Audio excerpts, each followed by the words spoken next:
Bonjour tout le monde, j'espère que vous allez bien. Je suis très contente de vous retrouver aujourd'hui pour vous faire une recette de pain d'épices. Alors on va faire une recette de pain d'épices traditionnelle. Bien entendu, dans cette vidéo, je vais vous montrer comment faire vous-même votre propre mélange d'épices. Si vous n'avez pas l'envie, pas le temps, ce que je peux totalement comprendre, sachez que dans la plupart des magasins, vous pouvez déjà trouver des mélanges d'épices tout fait et ce sera certainement plus rapide. Mais j'avais envie aujourd'hui de vous montrer les vraies épices qu'on utilise, la recette traditionnelle. Si vous les avez à la maison, vous allez voir, c'est super simple. Je vais vous montrer toutes les étapes à suivre dans cette vidéo. C'est parti, je vous propose tout de suite de regarder ensemble les ingrédients.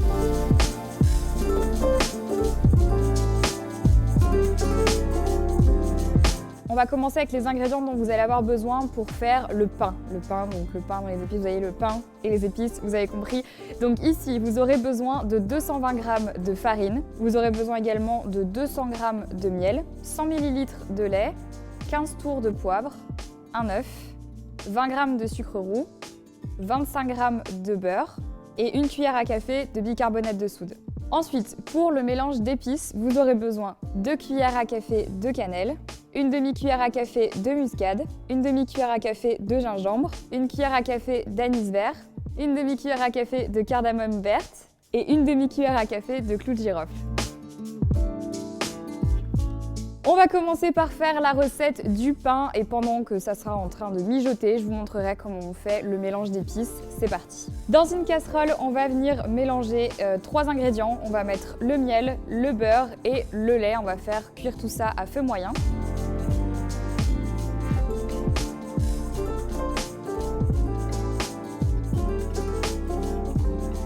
Pendant que ça chauffe tout doucement, on va faire le mélange d'épices. Franchement, c'est pas compliqué. Moi, j'ai pris un petit bocal comme ça avec un capuchon. Vous allez simplement verser toutes vos épices à l'intérieur. On va tout mélanger et vous l'aurez même pour les prochaines fois.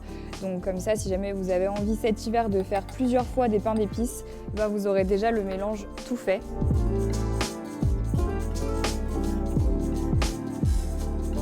Une fois que vous avez mis toutes les épices à l'intérieur, vous fermez et vous secouez. Voilà. Après, si vous voulez vraiment en faire beaucoup pour pouvoir le garder, il vous suffit juste de doubler ou de tripler les quantités qui sont déjà dans la barre d'infos pour ce mélange pain d'épices. Pas de panique. Ensuite, moi aujourd'hui, je vais prendre un robot pâtissier parce que j'ai la flemme de le faire à la main. Mais si vous n'en avez pas, sachez que c'est totalement faisable aussi sans robot pâtissier, bien entendu. Dans un grand saladier, on va d'abord venir mélanger tous les ingrédients secs, à savoir pour commencer la farine. On continue ensuite avec le sucre. Donc forcément il colle un peu. On ajoute le bicarbonate. Je vais mettre 15 tours de poivre. J'ai perdu le compte. 7, 8, 9, 10, 11, 12, 13, 14, 15. Parfait. Vraiment très fière. Et ensuite on va ajouter un petit peu du mélange pain d'épices. Pour le mélange pain d'épices, si vous utilisez du bicarbonate de soude, il faut utiliser une seule cuillère à soupe de mélange pain d'épices. En revanche, si vous utilisez de la levure traditionnelle, alors vous pouvez aller jusqu'à 2 cuillères de pain d'épices. Et de manière plus globale, c'est à vous de voir comment est-ce que vous aimez le pain d'épices ou pas, parce qu'il y a des gens qui aiment quand il est très fort, d'autres quand il est moins fort. À vous d'apprendre un peu à doser. Je vous recommande d'y aller doucement et ensuite de monter en gamme au fur et à mesure si vous aimez vraiment ça. Moi, j'aime beaucoup ça, mais vous faites comme vous voulez.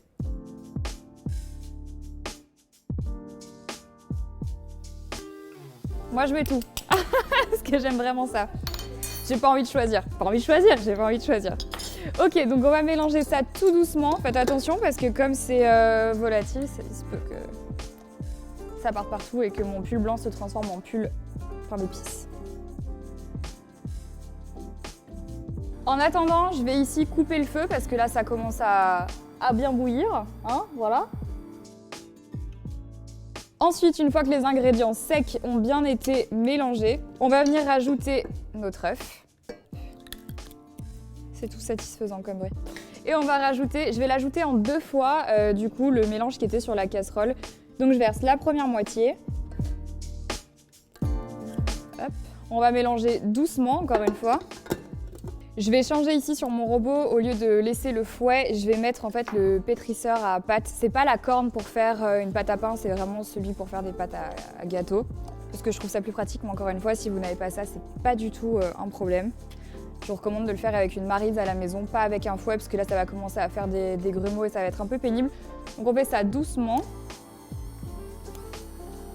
Ça sent trop bon. Ça sent vraiment le pain d'épices. Ok, et maintenant que ça commence vraiment à bien pétrir, je vais ajouter le reste directement. Je suis une folle. Donc jamais trop fort au début. En fait, d'abord vous commencez doucement et ensuite vous montez en intensité.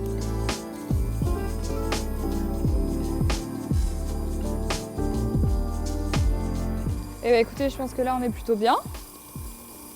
On est même très bien. Ça aura littéralement pris 2 secondes et demie. En attendant, j'ai fait préchauffer mon four à 170, comme on dit ici, degrés, mais plutôt 170 pour les gens qui parlent comme moi le français. Je vais me faire taper, oh là là. Non, je plaisante. Bref, le four est en train de préchauffer à 170 degrés Celsius. En attendant, je vais transférer mon appareil dans un moule beurré juste avant, si vous avez la flemme. Je sais qu'il y a plein de gens qui n'aiment pas toucher le beurre pour beurrer les moules. Alors sachez qu'il existe des sprays directement pour pouvoir éviter de passer par ça. J'essaierai de vous en trouver et je vous les mettrai dans la barre d'infos. On transverse. On transverse ? On transvase. On transvase. Je ne sais plus parler. Le four préchauffe, on va prendre notre mélange qu'on va verser à l'intérieur de notre moule. Alors on a pris un moule à cake traditionnel parce que c'est souvent comme ça que sont présentés les pains d'épices. Maintenant voilà, sachez que si vous n'avez pas de moule rectangulaire, ça ira très bien de prendre n'importe lequel de vos moules. Il faut juste que ce soit voilà, un moule avec une cuisson homogène, ce sera toujours mieux. Donc pour que ce soit plus simple, je vais prendre la maryse et je vais transférer ça de manière plus simple qu'avec juste une cuillère en bois. Je vous recommande, si vous n'avez pas de maryse, c'est vraiment le truc en pâtisserie qui va vraiment vous sauver, je vous promets. Allez, c'est parti.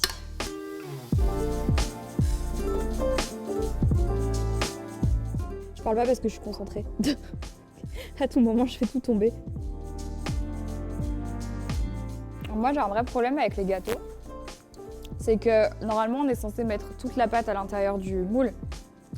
Mais moi, j'en laisse toujours un peu, parce que ce qui va se passer quand j'aurai terminé, c'est que je vais faire comme ça. Donc du coup, je vais pas tout mettre, parce que je me connais trop bien.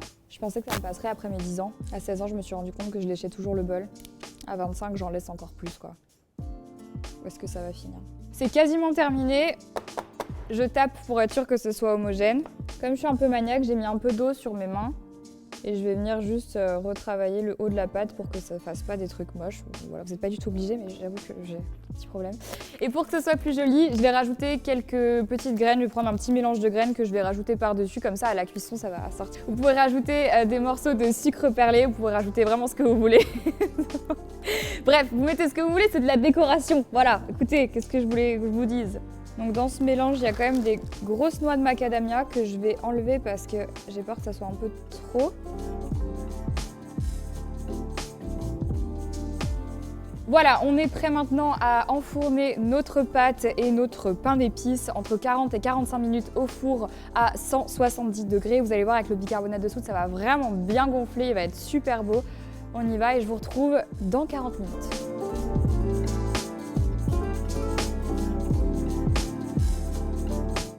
Et donc voilà, ça y est, le pain d'épices vient de sortir du four après 40 minutes de cuisson. Je l'ai laissé un tout petit peu refroidir à l'extérieur pour lui permettre de terminer sa cuisson tranquillement.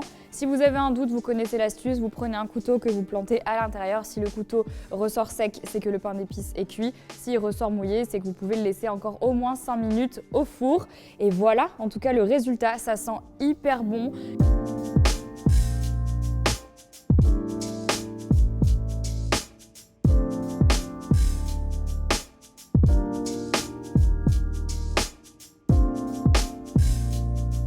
J'espère que ça vous plaira et ça vous prouve que vous pouvez faire votre pain d'épices à la maison sans avoir à l'acheter dans des grandes surfaces parce que je sais que parfois vous allez beaucoup en trouver, surtout pendant la période de Noël. Faites attention à trouver un vrai pain d'épices, allez chez des artisans qui les font vraiment très bien plutôt que de prendre ceux qui sont faits en grande surface et qui sont parfois beaucoup moins forts en épices et beaucoup moins bons en goût. En tout cas, je vous recommande d'en faire un à la maison. Si jamais vous reproduisez cette recette comme d'habitude, n'oubliez pas de faire une photo, de nous taguer sur les réseaux sociaux avec le hashtag EnjoyPhoenixCooking et vous pourrez participer à la prochaine vidéo. D'ailleurs, on vous met ici la photo de la précédente recette, la personne qui nous a envoyé une photo de sa reproduction de notre recette.